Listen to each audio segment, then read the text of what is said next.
Bro, this chapter of Boku no Hero Academia, chapter 91, is absolutely phenomenal. Like, I truly can't tell, I really can't predict what's actually going to happen right now, because with these past couple of chapters, I don't know what's going to happen. Is All Might going to die? Is All for One going to die?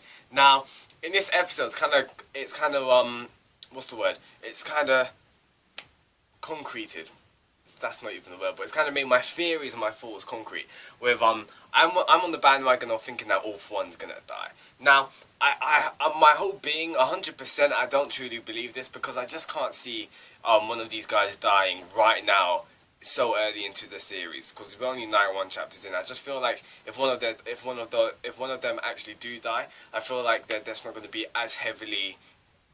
Create as a heavy impact as it would in a couple of 50, maybe 100 chapters more. So I truly don't want one of them to die from this fight. Neither of them actually. I don't want All Might to die from this fight. I do think All Might will die in the series, but I don't want him to do it now. But it kind of seems like it's against my favour. It seems like it's getting stacked up to All Might's death right now, especially in this chapter right now, because in this chapter we see him actually, the time limit has just it ran out of time. And you see him in his half All Might mode to his half base normal form. And it's kind of tragic because that's the most tragic part. I don't want to see All Might, getting taken out, getting defeated when he's in his normal form. Because when he's in that form, I wouldn't say he's defenseless, but he's near to defenseless. He won't be able to withstand any of All for One's attacks in that form. One attack, All Might will be gone, in my opinion. So this chapter was pretty much awesome. And I've got to say one thing from this chapter. And I think this is kind of true in the whole fan base. Now, there's the obviously best girl contest in Boku no Hero. Obviously, some people say it's Momo, some people say Suyu, Uraraka. I'm saying it's Mount Lady. I know I said it I think I said in a couple of videos back it's Uraraka, but I have to say it's Mount Lady in this chapter because what she does in this chapter is absolutely glorious. How she comes out, she literally jumps out and just headbutts the compressor guy in the face, the magician. Now, that is what I call being a hero right now. She first of all, you need to bear in mind that she took an attack from All for One in that last chapter, and I thought she was dead. Like that attack that All for One, I'm guessing was the air compression kind of attack. Like she just bounces back. Well, she obviously doesn't bounce back up, but she gets up, even though she's in a badly injured state, and she just takes the guy out because she's just like. Rescuing him is top priority. Run away, and I'm just like, Mount Lady, you're the best. That was one of my favorite moments of the chapter. But I gotta say, I just gotta appreciate this artwork right now because the artwork in this chapter was with Boku no Hero. The artworks, if you check back, compare chapter 91 to something like chapter 10 or like chapter 5 or even something in the 20s or the 30s. You will see a stark contrast. You will see a massive difference. The chapter, Horikoshi's artwork increases by the week, and especially I love the way he draws his fixation on the hands. And I've been wanting to talk about the hands actually for I wanted to be talking about this for a long time actually. And Horikoshi's fixation on the hands is very important because the hand holds a lot of meaning. It holds a lot of meaning with action. It holds a lot of meaning with thought and care. And the way Horikoshi draws his hands, it's kind of like it has so much detail. Like it's so realistic to the point. It's just like it conveys emotion. That's what I'm getting from Horikoshi's artwork, and that is awesome. Especially like when you see an All Might and All for One like going out blow to blow. It's just beautiful. Especially creating so much suspense in this chapter and everything. I just really do love the artwork, and I had to talk about that. So I think All for One and All Might are both gonna die. That's my thoughts. Now, it may not be possible. It may not happen.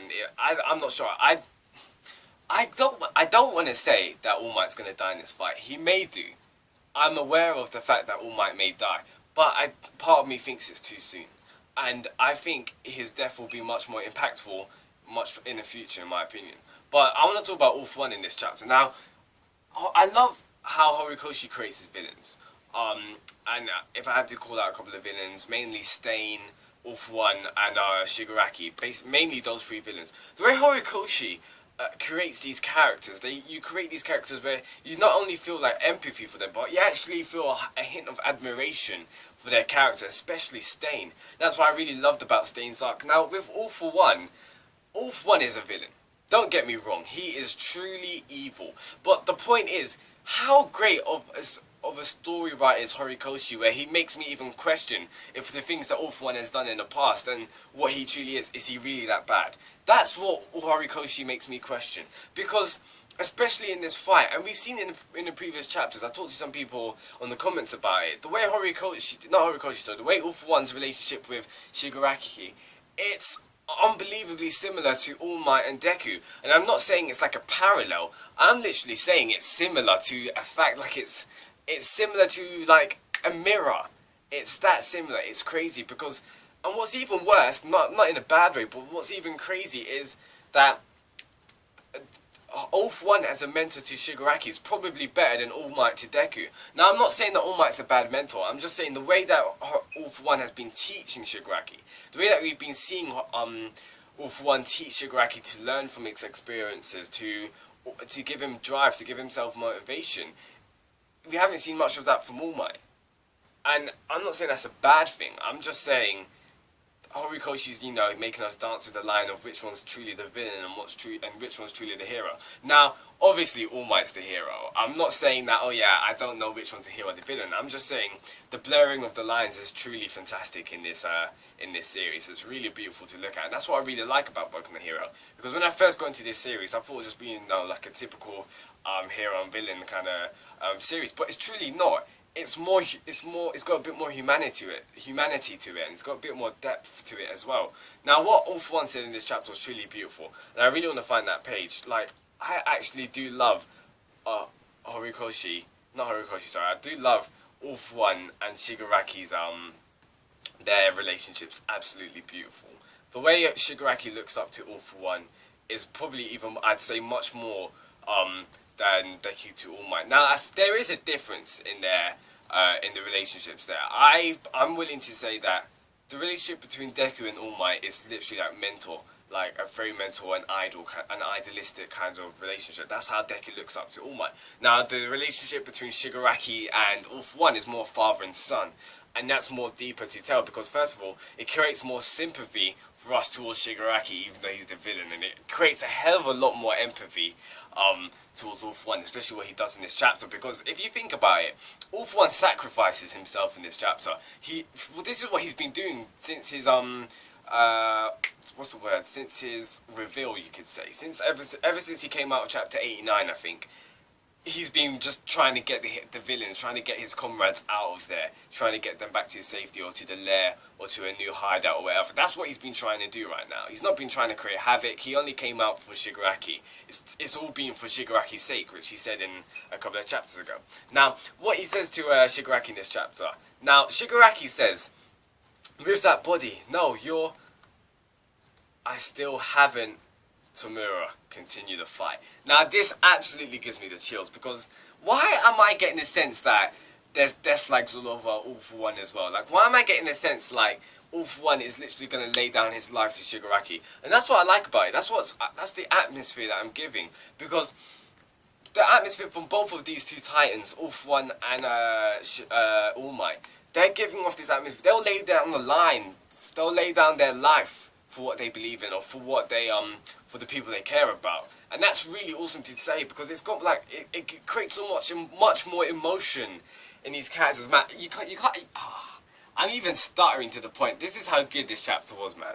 Like, I really did love the chapter. Looking at it at face value, not much actually happens, but when you dive in, like, Horikoshi is an unbelievably talented writer. I really do love his work. So from this chapter, and even the previous chapter, when he was just like, never forget, Shimura, you can always grow, or you can always progress.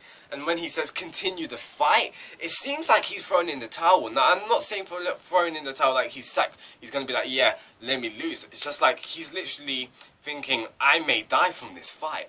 And it gets me like, I can't believe that. Mainly because the man's been here for how many generations? I just find it weird how he's been here for so many generations. He's obviously had many villainous plans. How many All For One previous users has One For All previous users has he taken out and killed? It just seems like I can't believe that he's risking everything just for Shigaraki, just to build up Shigaraki. And I also can't believe that he is going to be giving one for all to Shigaraki. I know a lot of people there's a lot of theories on, you know, like the Reddit and all that, the internet, all about that, but I just can't see that. I really can't see All For One literally giving everything to Shigaraki. He must have an ulterior motive, he must do. But if he doesn't, it'll still be pretty cool because it'll be good for a character, and I really do like how Horikoshi doesn't obviously conform to the typical shonen tropes, and that's really awesome to see. So, All For One and All Might may die. Both of them may die in this fight. Now, judging from the end of this chapter, we see All Might giving it his all. Like, his dialogue was beautiful, and he was just like, I can't forgive you. Everything you do, exploitation, manipulation, all this kind of stuff, and then he just gives him the right hook, the Detroit Smash again. I'm just like, yo, that was beautiful. It's so dark, like the helmet smashed, it cracked, and I'm just like, oh my gosh. And you see All For One's face beneath it, and it's just like, his whole face is scarred. You can't see his eyes, his nose, his mouth. It's like his face has been damaged to that much of a point where reconfiguration can't even help him right now. That's what it seems like. And even Shigaraki says, with that body, you can't. So it makes me think, in this chapter, it confirms to us that from both sides, they've got disadvantages. From both sides, they've got weaknesses and their body has some injuries. But also makes me think from both sides, they're liable to lose. So it really does even out the fight now. Because at first, I thought it was totally... that All Might was totally at a disadvantage, but that's not true. That's actually the opposite. They're both at disadvantages. So really, either one of them can actually win or lose or die. So I'm really excited for the next couple of chapters we have. Now, at the end of this chapter, All For One does say, the previous One For All user says this, and that was Shimura Nana. Now, Nana means 7 in Japanese, so it kind of shows you that there's 9 generations of All For One. No, of One For All, sorry. 7th is Shimura, who is possibly Shigaraki's dad and Gran Torino's friend. The 8th is obviously All Might, Toshinori. Now the 9th is obviously Deku. Now, that's awesome to see. I wonder, the way it ended on the cliffhanger, I'm getting the kind of feels that maybe we're getting a flashback on the past of the fight between All For One and Shimura, the previous One For All user. I'd love that. I would want a full out, fleshed out flashback. Not the flashbacks that Horikoshi does in the panels. I'd like maybe like a half of a chapter, maybe a chapter flashback. That would be beautiful. That would be awesome, because I really wanted to see that fight from 5 years ago. I want to see that. See these guys in their primes. That's what I want to see. But I'm sorry this video is so long. I'm gonna stop here actually. I know there's so much more greatness of this review. Not with this review, sorry, of this chapter. Like, the fact that Gran Torino took one of All Might's punches, like, that was... Gran Torino's an actual beast, I'm not gonna lie. He is a beast right now. With obviously, I didn't even get to talk about Bakugou. These chapters of Boku no Hero, I could talk about them for who knows how long. Either way, Bakugou's finally out of safety, so that's really great. Tell me your thoughts in the comments below and we can carry on the discussion, because I don't want this review to be too long. So this was pretty much like an in-depth analysis of this chapter, because this chapter was straight flames. I can't wait for next week. Boku no Heroes, it's absolutely lit. Like, Horikoshi's a go. Now, what's going to be happening next week? All Might is death? I'm not sure. I do think we'll get some exposition on Shimura Nana. I'm really excited to see that. What I'm kind of annoyed about is that Shigaraki and all of them, they're out of the fray. Now, I'm not annoyed I'm not annoyed in a bad way. I'm just meaning I'm kind of, a little bit bummed out by that, because I would have wanted, to see more of them have, what's the word? Have a role in this fight, between their two mentors. Like even Deku, all of them are gone now. So it's pretty much the rest of this arc is pretty much going to be, the pros, and that's pretty good in its sense, because it's going to be top clashing powers, the quirks, their finished potential is going to be awesome to see. All Might, I'm hoping Gran Torino tag teams are up, because All Might does need some help right now if he's going in his normal form. So either way, tell me your thoughts, comment below. This is Shinigami-sama, and I'll see you next week for that greatness that is Boku no Hero chapter 92. Tell me your thoughts and comments below what you thought of this. What did you like about this chapter? What didn't you like? Subscribe for weekly reviews of Boku no Hero, and I'll see you next week for the anime and the manga. Keep it easy, people. See you guys.